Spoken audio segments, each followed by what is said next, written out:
Assalamualaikum warahmatullahi wabarakatuh. Bagaimana kabar anak Ustadz?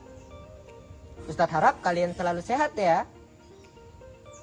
Baik, dalam pembelajaran kali ini Ustadz akan memberikan pembelajaran melalui video saja ya. Karena keadaan yang tidak memungkinkan kita untuk bertemu, maka Ustadz akan mengirimkan video pembelajaran kepada kalian semua. Ustadz harap kalian semua dapat memahaminya. Oke?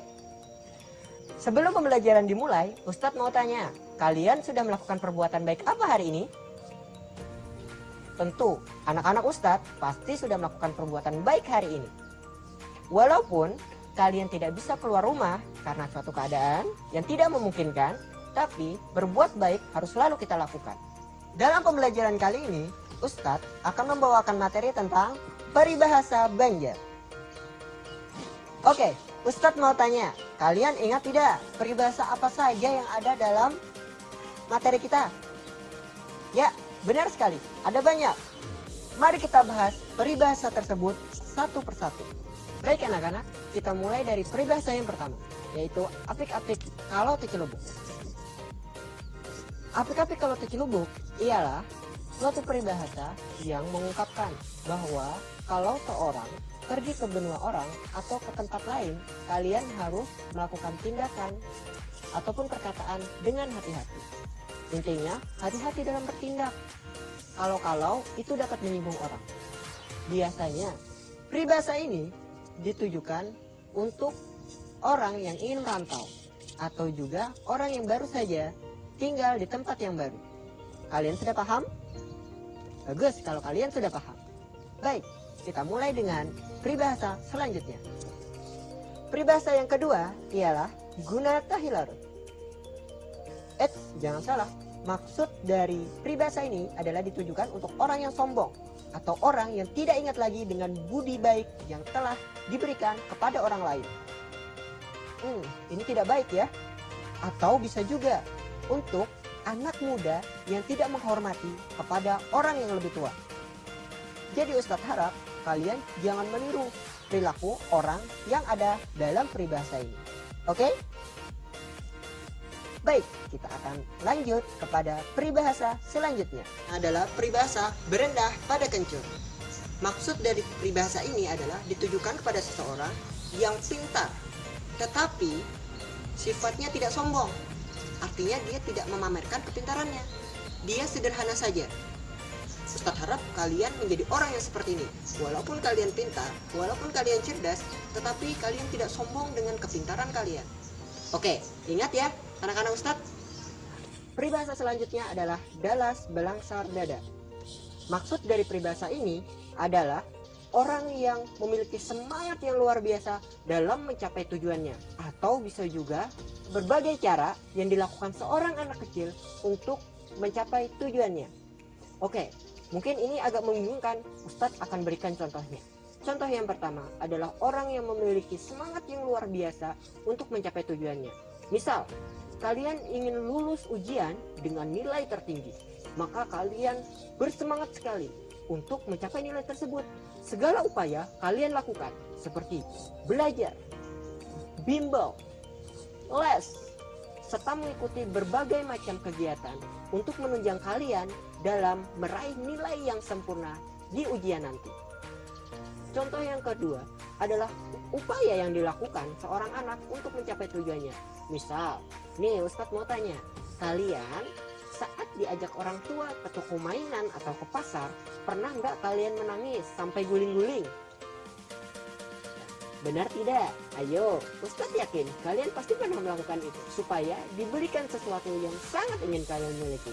Nah, hal seperti itulah yang dimaksud dengan dalas belangsar dada, yaitu upaya yang dilakukan untuk meraih tujuan. Oke, kita masuki peribahasa selanjutnya. Peribahasa selanjutnya ialah diulah jadi tunggul. Kalian tahu nggak apa maksud dari peribahasa tersebut?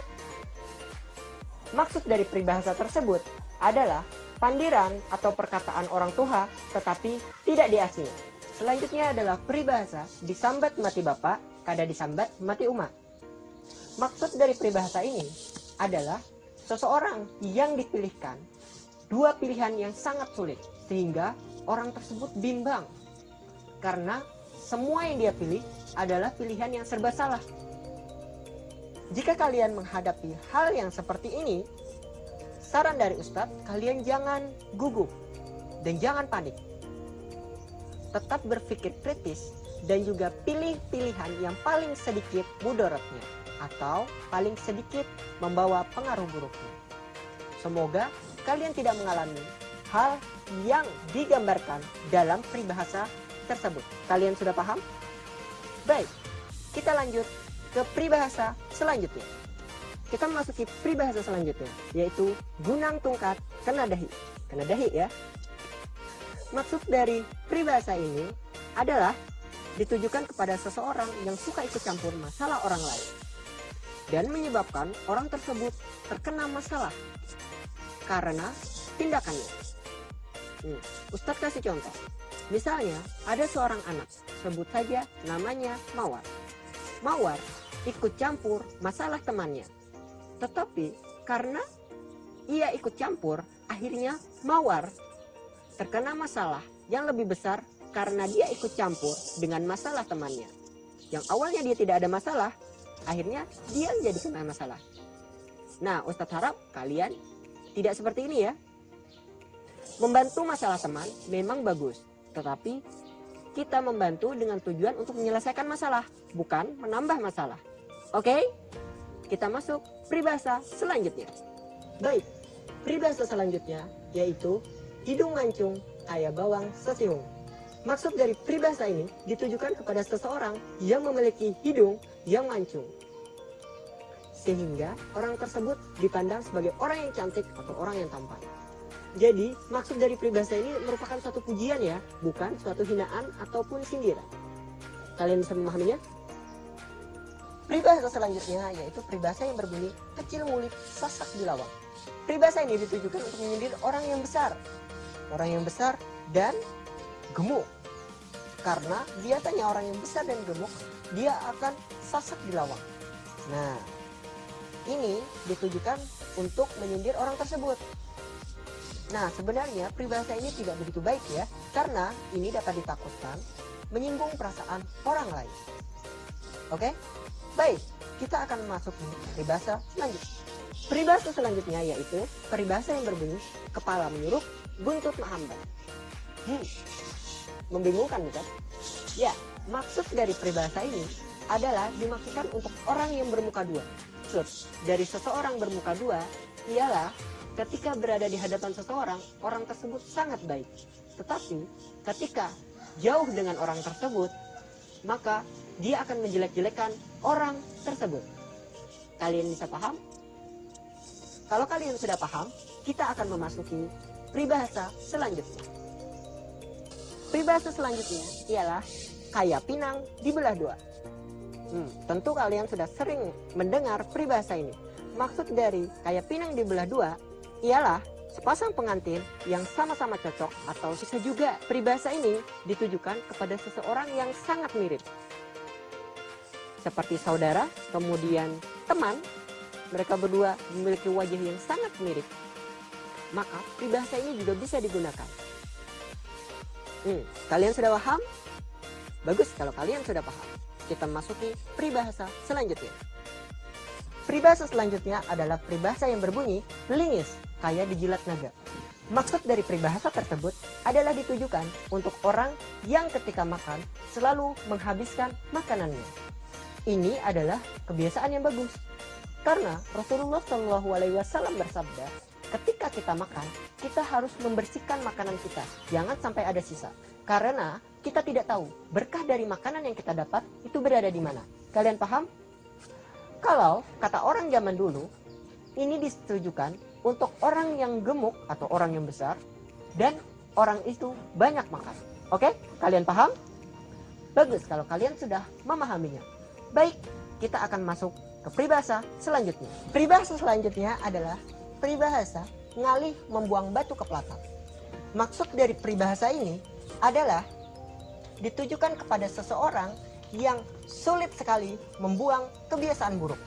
Ustadz harap kalian, anak-anak Ustadz dari SD Iterobani, tidak meniru ya hal seperti ini. Kita lanjut ke peribahasa selanjutnya. Baik, peribahasa selanjutnya yaitu adalah susur pinggir tapir. Maksud dari peribahasa ini adalah menyuruh seseorang untuk melihati diri sendiri atau menyuruh orang untuk mengintrospeksi diri. Ini bisa ditujukan kepada teman atau kerabat kita yang suka menilai keburukan orang lain. Kita bisa menggunakan peribahasa ini untuk menyindir atau menegur orang tersebut. Kalian paham maksud dari peribahasa ini? Bagus, kalau kalian sudah paham, kita akan memasuki peribahasa selanjutnya. Selanjutnya, peribahasa yang terakhir, yaitu peribahasa yang berbunyi ketajun kasumur kari. Maksud dari peribahasa ini adalah peristiwa yang tidak kita duga-duga. Bisa jadi peristiwa tersebut adalah peristiwa sial atau peristiwa yang tidak mengenakan yang menimpa kepada kita. Kalian sudah paham? Bagus, kalau kalian sudah paham, maka semua peribahasa sudah Ustadz jabarkan, mulai dari awal sampai akhir. Itulah materi yang kita pelajari hari ini. Ustadz harap kalian dapat memahaminya dan mengingat kembali materi tersebut. Baiklah, sampai di sini pembelajaran dari Ustadz. Pesan dari Ustadz, kalian jangan lupa belajar di rumah.